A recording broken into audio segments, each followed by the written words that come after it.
اور ریلی جہاں جہاں سے گزری ہے، جیسے کہ نال میں، کوئٹہ میں، خضدار میں، کولو میں، ڈیرہ غازی خان میں، جن لوگوں نے اس احتجاجی لانگ مارچ کا استقبال کیا اور وہ احتجاج میں شریک ہوئے، ان کے خلاف جو ایف آئی آر کاٹے گئے ہیں وہ ختم کیے جائیں، اور اسلام آباد میں جن لوگوں پر تشدد ہوا اور ان کے بعد گرفتاریاں ہوئیں، ایف آئی آرز کٹ گئے ہیں، وہ اور 14 لوگ جو تاحال وکلا کہہ رہے ہیں کہ لاپتہ ہیں، اور بلوچ یکجہتی کمیٹی کہتی ہے کہ لاپتہ ہیں، ان کو بھی وہ بھی کیسز ختم کریں، اور لاپتہ افراد کو بھی، یہ جو 14 لوگ ہیں ان کو لایا جائے۔ تو اس کے بعد باقاعدہ طور پر ریاستی اداروں یا حکومت، مرکزی حکومت اور بلوچ یکجہتی کمیٹی یا احتجاجی مظاہرین کے درمیان باقاعدہ مذاکرات کا آغاز ہوگا۔ یعنی ابھی تک جو بھی بات چیت یا مذاکرات ہوئی ہے وہ اس بات پر ہے کہ جو ایف آئی آرز وغیرہ ہیں، جو مقدمات ہیں، جو گرفتاریاں ہیں، وہ حل کیے جائیں۔ جب یہ حل ہوں گے، ایک راستہ ہموار ہوگا بات چیت کرنے کا، تو اس کے بعد پھر باقی مسائل جو بنیاد بنا کر تربت سے اسلام آباد لانگ مارچ گئی ہے، تو جو ان کے مطالبات ہیں وہ پھر سامنے رکھا جائے گا، ریاستی اداروں کے سامنے رکھا جائے گا یا مرکزی حکومت کے سامنے رکھا جائے گا، پھر اس کے بعد وہ بات چیت آگے چلائی جائے گی۔ ابھی جب تک یہ جن پر مقدمات ہیں، جو گرفتار ہیں، اسی پیریڈ میں، احتجاجی مارچ کے پیریڈ میں ہوئے ہیں، وہ جب تک وہ مسئلہ حل نہیں ہوگا تو مذاکرات کامیاب نہیں ہوں گے، یہ بلوچ یکجہتی کمیٹی کہہ رہی ہے۔ دوسری طرف اسلام آباد پولیس نے بھی اپنا اسٹیٹمنٹ جاری کر دیا ہے، وہ کہ پولیس کے بقول کہ کچھ لوگوں کو ہم نے رہا کر دیا ہے، اور جو لوگ ابھی تک گرفتار ہیں، ہماری کسٹڈی میں ہیں، تو جن کے ہیں، مطلب جو ان کو اون کرتے ہیں، وہ سمجھتے ہیں کہ ہمارے لوگ ہیں، وہ ان کی شناخت کر لیں، ان کے ڈاکومنٹس اور کاغذات سبمٹ کرا دیں، ہمیں بتا دیں کہ جی یہ لوگ ہیں، آپ نے گرفتار کیے ہیں، تو اس پر فردر جو ہے وہ کارروائی ہوگی اور ان کو بھی رہا کرنے کی کوشش کی جائے گی۔ یہ اسلام آباد پولیس نے یہ اپنے ایک اسٹیٹمنٹ جاری کر دیا ہے۔ لگ ایسا رہا ہے کہ اگر یہ لوگ جو اسلام آباد میں گرفتار ہوئے ہیں، اور جو لوگ لانگ مارچ کی حمایت میں یا استقبال میں ان کے خلاف جو مقدمات درج ہوئے ہیں، یہ ختم ہوں گے، تو پھر یہ برف جو ہے وہ آہستہ آہستہ میرے خیال میں پگھلے گی آگے۔ تو بعد میں جو بنیادی جو ڈیمانڈ لے کے لانگ مارچ اسلام آباد پہنچ گئی ہے، وہ پھر اپنے وہ بنیادی مطالبہ جو ہے رکھیں گے، ان میں لاپتہ افراد کی بازیابی ہے، اور ایک مطالبہ انہوں نے لانگ مارچ کی بازیابی کا رکھا ہے۔ دوسرا جو انہوں نے کہا ہے کہ جی سی ٹی ڈی جو ماورائے عدالت مبینہ طور پر لوگوں کو مارتی ہے، ان کو بند ہونا چاہیے، سی ٹی ڈی کو بھی تقریباً ختم کیا جائے، اور ساتھ میں جو مسلح جتھے ہیں تو وہ بھی ان کو غیر مسلح کیا جائے۔ لیکن کل جو جو کمیٹی گئی تھی، وہاں جب مسلح جتھوں کی بات ہوئی تو اس میں حکومت نے ڈینائی کیا۔ حکومت نے کہا کہ بلوچستان میں کوئی ایسا ڈیتھ اسکواڈ یا مسلح جتھا حکومت کی سرپرستی میں نہیں چلائے جا رہے ہیں۔ یہ جب ان سے بات کی گئی تو اس کے بعد جو ہے جو لانگ مارچ کے شرکاء ہیں، ان کی طرف سے ایک دو نام لیے گئے ہیں کہ جی پھر یہ کون ہیں، لیکن پھر جو مذاکراتی کمیٹی تھی وہ شاید وہ یا سن نہیں سکے، یا انہوں نے یہ بات سنی یا انسنی کر دی۔ تو بہتر یہی ہوگا، میرا خیال ہے کہ ابھی ہے، وقت ہے کہ حکومت تھوڑا جو ہے لچک کا مظاہرہ کرے اور انگیج رکھے جو لانگ مارچ ہے، جو بیٹھے ہوئے ہیں، کیمپ لگا کے بیٹھے ہوئے ہیں، ان کو انگیج رکھے، اور ان کو مطالبات، یہ میں نہیں کہہ رہا ہوں، بلکہ اگر آپ کسی سے بھی پوچھیں، جو بڑے بڑے اینکر پرسن ہیں، جرنلسٹ ہیں یا سیاستدان ہیں آپ کے، وہ کہتے ہیں کہ جی ان کے مطالبات وہ جینین ہیں، اور ان مطالبات آئینی پاکستان کے اندر گنجائش ہے ان کو حل کرنے کی۔ تو پھر اگر آئین کے اندر ایک مسئلے کا حل نکل سکتا ہے، اس میں گنجائش بھی موجود ہے، پھر دیر نہیں کرنی چاہیے، پھر جو ہے وہ مطالبات پوری ہونی چاہیے اور اس پہ امپلیمنٹ ہونا چاہیے، پھر شاید یہ جو غم و غصہ ہے پورے بلوچستان میں تو وہ شاید آہستہ آہستہ جو ہے وہ ٹھنڈا ہو جائے اور لوگوں کو تسلی ہو جائے۔ تیسرے سیگمنٹ پہ آتے ہیں جی۔ آپ کو پتہ ہے کہ گزشتہ ایک ہفتہ پہلے شاید وزیر اعظم پاکستان صاحب آئے تھے کوئٹہ، اور یا جو بولان ٹی وی ہے آپ کا کوئٹہ میں، اس میں اس سے پہلے جو ہے براوی زبان، بلوچی زبان، پشتو زبان، یہ 3 زبانیں ایسی ہیں جن پہ جو ہے نشریات چل رہی ہیں، لیکن وزیر اعظم پاکستان صاحب نے ہزارہ جو زبان ہے وہ بھی نشریات میں سرکاری ٹی وی بلوچستان کے اس میں انہوں نے شامل کر دیے ہیں۔ اس میں 2-3 دن سے میں سوچ رہا تھا کہ بات کر لوں، لیکن چونکہ گرما گرم ٹاپکس وغیرہ نئے جو کرنٹ افیئر کے تھے تو وہ بات نہیں ہو سکی اس پہ، کیونکہ بلوچستان میں احتجاجی مظاہرے وغیرہ ہو رہے تھے۔ تو آج میں نے سوچا تھوڑا اس کو میں ایک جھلک بتا دوں کہ بلوچستان میں اس پہ 2 رائے پائی جاتی ہے۔ اکثریتی جو رائے پائی جاتی ہے وہ ان کا ایک آرگومنٹ ہے، وہ کہتے ہیں کہ جی بلوچستان میں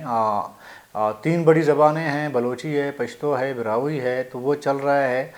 تو باقی زبانوں کو جو ہے اس میں شامل نہیں ہونا چاہیے۔ ایک ہے وہ کہتے ہیں کہ جی چونکہ ہزارہ بھی ایک ہزارہ کی بھی اپنی، ہزارگی کی ایک اپنی زبان ہے، ایک شناخت ہے ان کی اپنی، تو وہ جو ہے وہ اس کو شامل ہونا چاہیے۔ میں دونوں کی جو ہے میں آرگومنٹ آپ کے سامنے میں شیئر کروں گا۔ اچھا، جو لوگ کہتے ہیں کہ جی ہزارگی زبان ہونا چاہیے، سرکاری ٹی وی چینل میں ان کی نشریات ہونی چاہیے، وہ یہ آرگومنٹ دیتے ہیں کہ شاید 1960 یا 62 میں ہزارگی زبان جو ہے اس کو قومی زبان جو ہے وہ درجہ دیا گیا ہے جنرل موسیٰ کے بعد شاید۔ تو جب قومی زبان کا درجہ دیا گیا ہے اس کو، تو پھر اس کو سرکاری ٹی وی چینل میں اس کی نشریات بھی ہونی چاہیے، اور حق بھی بنتا ہے کہ ان کا ہونا چاہیے۔ تو یہ ایک آرگومنٹ ہے، ایک دلیل ہے وہ لوگ جو کہتے ہیں کہ جی ہزارگی زبان کا جو ہے وہ نمائندگی ہونی چاہیے سرکاری زبان میں۔ لیکن جو اس آرگومنٹ کو کاؤنٹر جو آرگومنٹ ہے نا، وہ کہتے ہیں کہ جی دیکھیں، اگر بلوچستان میں آپ نے کر لیا ہے ہزارگی زبان کو امپلیمنٹ کروا دی ہے سرکاری ٹی وی میں، ٹھیک ہے، کر لیا آپ نے، چلیں ٹھیک ہے، لیکن سندھ میں بھی بلوچی زبان اور پشتو زبان بھی آپ کو جو ہے وہ نشریات شروع کرنی چاہیے، چونکہ سندھ میں 40% بلوچ ہیں یا 45% بلوچ ہیں، باقی سندھی بولی جاتی ہے، اکثریتی ذرا کہ سندھی بولی جاتی ہے، لیکن وہاں پہ 40-50 لاکھ کے قریب جو ہے وہ پشتون بھی وہاں موجود ہے۔ اگر بالفرض اگر سندھ کی جو آبادی ہے، میں ایگزامپل دے رہا ہوں، اگر سندھ کی آبادی فرض کریں 7 کروڑ ہے، تو 7 کروڑ میں سے 3 کروڑ تو بلوچی بولتے ہیں، تو باقی جو ہے وہاں پہ اردو اسپیک بھی ہے اور پشتو اسپیک بھی ہے، تو پشتو کو بھی شامل کیا جانا چاہیے، پہلا پرائرٹی بلوچی زبان کو دینا چاہیے، اور اردو ویسی اس میں ہے اور سندھی تو ہے، تو پھر کیوں سندھ میں باقی زبانوں کو جو ہے، حالانکہ وہ بھی ان کو بھی قومی زبان کا درجہ دیا گیا ہے، اور بڑی زبانیں بھی ہیں پاکستان کے، اگر بلوچی کی بات کریں وہ پنجاب میں بھی، میں پنجاب میں آ جاتا ہوں، پنجاب میں بھی بولی جاتی ہے، بلوچستان میں بولی جاتی ہے، اور سندھ میں بھی بولی جاتی ہے، تو پھر ایک زبان جو 3 صوبوں میں بڑی تعداد میں بولی جاتی ہے، وہ تو آپ سندھ میں نہیں نافذ کر رہے، وہاں پہ آپ سرکاری ٹی وی میں جو ہے وہ آپ نہیں کر رہے ہیں، وہاں پہ صرف سندھی اور اردو آپ نے راج کر دیا ہے، جبکہ ہزارگی زبان جو ہے وہ صرف کوئٹہ تک محدود ہے، ان کی ایک چھوٹی آبادی ہے، اس کو آپ نے بلوچستان کی سرکاری جو ہے وہ ٹی وی ہے اس میں آپ نے اس کو نمائندگی دے دی۔ اسی طرح پھر پنجاب میں آپ کو پتہ ہے کہ پنجاب میں اس لیے کہہ رہا ہوں کہ جی بلوچی زبان بہت زیادہ بولی جاتی ہے، میں آپ کو ایک ایگزامپل دے دیتا ہوں۔ جناب پرویز مشرف کے دور میں پہلا دور جو ہوا تھا جناب پرویز مشرف کا، جو بلدیاتی الیکشن ہوئے تھے، اس ٹائم پورے پنجاب میں 35 ضلعی ناظمین ہوتے تھے، 35، ان میں سے 17 ضلعی ناظمین بلوچ تھے، تو یہ آرگومنٹ پنجاب کا جو بلوچ ہے وہ یہ آرگومنٹ دیتا ہے کہ جی ہم ابھی بھی اگر فیئر الیکشن ہوں اور نمائندگی اسی طرح دی جائے تو ہم تو 35 میں سے 17 اگر ہم آپ کے ضلع ناظمین بلوچ ہیں تو اس کا مطلب بلوچی بولی جاتی ہے مختلف علاقوں میں، سرائیکی بیلٹ سے لے کے پھر ڈیرہ غازی خان، ڈی جی خان، تونسا اور لغاری، کوسا، مزاری، بزدار، لونڈ، مطلب کتنی ایسی بلوچ آبادیاں ہیں، قبائلی آبادیاں جو بلوچی بولتے ہیں۔ تو پھر پنجاب کے اندر پنجاب ٹی وی سرکاری جو ٹی وی ہے اس میں پھر بلوچی کو بھی جگہ دینا چاہیے۔ اسی طرح ایک اور مثال دیتے ہیں کہ جی راولپنڈی راولپنڈی سے جو نشر ہوتی ہے سرکاری ٹی وی، وہاں پہ جو ہے کشمیری زبان کو جو ہے وہ آپ اس میں شامل کیا ہے آپ نے۔ حالانکہ کشمیری جو ہے پھر وہ اگر دیکھیں تو جس طرح بلوچستان میں ہزارگی جو آبادی ہے یا زبان جو بولی جاتی ہے وہ محدود ہے، تو پنجاب میں بھی کشمیری جو بولی جاتی ہے وہ بھی محدود ہے۔ ادھر کشمیر کا اپنا زبان کشمیر کے حد تک ہو تو ٹھیک ہے، میجورٹی ہے وہاں پہ بولی جاتی ہے اس طرح۔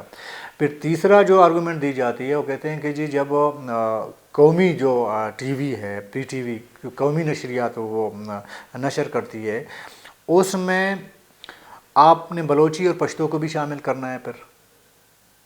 اس لیے کہ بلوچستان میں بلوچی بولی جاتی ہے، سندھ میں بولی جاتی ہے، جس طرح میں نے پنجاب کی مثال دی، تو ایسا دیکھا جائے تو ایک بہت بڑی زبان جو ہے بولی جاتی ہے پاکستان کے اندر، تو اس کو آپ نیشنل جو ٹی وی ہے پی ٹی وی کا اس میں آپ شامل کریں، اسی طرح پشتو کو بھی شامل کریں۔ جب ایسے کریں گے تو پھر اعتراض نہیں اٹھایا جائے گا کوئٹہ میں جو ہزارگی زبان ہے اس کو جو شامل کیا ہے۔ تو ویسے بھی دیکھا جائے میری ذاتی رائے بھی یہی ہے کہ اگر ایک قومی ٹی وی چینل ہے جو نیشنل لیول کا ٹی وی ہے جو نشر ہوتی ہے، تو اس میں اگر 2-3 زبانوں کو آپ شامل کریں، مختلف پروگرام اس میں کیے جائیں اور اس میں جو ہے نیوز بلیٹن آپ شامل کیے جائیں، اس میں کوئی مذائقہ یا کوئی بری بات تو ہے ہی نہیں۔ تو پھر یہ ایک اس پہ زبان کو جو ہے جو تنقید کرنے والے وہ کہتے ہیں پھر آپ ادھر کی ویسے بھی ہمارے پاس لمیٹڈ وہ ٹائم ہوتا ہے ادھر، آپ اس کو امپوز کر رہے ہیں، تو باقی جگہ جو ہے سندھ میں تو پھر پیپل پارٹی کو کرنا چاہیے، پنجاب میں پھر نون لیگ کو جو ہے باقی زبانوں کو شامل کرنا چاہیے۔ تو یہ ایک ڈیبیٹ چل رہی ہے، ابھی دیکھتے ہیں کہ آگے اس ڈیبیٹ کا کیا نتیجہ نکلتا ہے، تو چل رہا ہے بہرحال۔ تو کل تک کے لیے اجازت دیجیے، اللہ حافظ۔